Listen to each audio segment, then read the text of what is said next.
आवाज मानदेशाचा।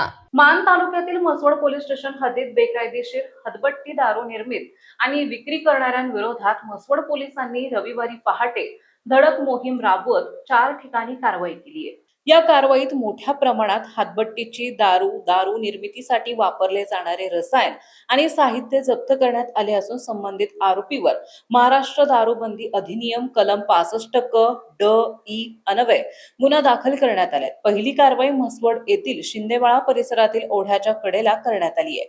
येथे आरोपी निलेश बाळू जाधव याच्याकडून 105 लिटर हदबट्टीची दारू आणि 350 लिटर रसायन असा एकूण 12,250 रुपयांचा मुद्देमाल जप्त करण्यात आलाय। दुसरी कारवाई कोडलकर वस्ती परिसरात करण्यात आली आहे। आरोपी बाबा विठ्ठल चव्हाण यांच्याकडून 105 लिटर हदबट्टीची दारू आणि 475 लिटर रसायन असा एकूण 14,750 रुपयांचा मुद्देमाल हस्तगत करण्यात आलाय।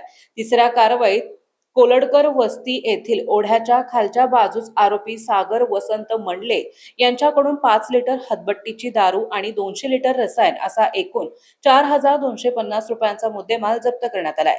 या सर्व कारवायांमध्ये हदबट्टी दारूचे नमुने आणि रसायनांचे नमुने सीए तपासणीसाठी घेण्यात आले आहेत। ही कारवाई सहाय्यक पोलीस निरीक्षक संदीप पोमन यांच्या मार्गदर्शनाखाली पोलीस कॉन्स्टेबल अनिल वाघमोडे यांनी फिर्याद दिल्यानंतर करण्यात आली आहे।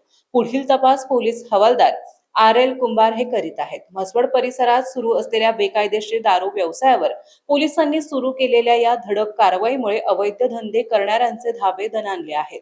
मान चौफेर न्यूज साठी संपादक बापूसाहेब मिसाळ, वरकुटे, मलवडी।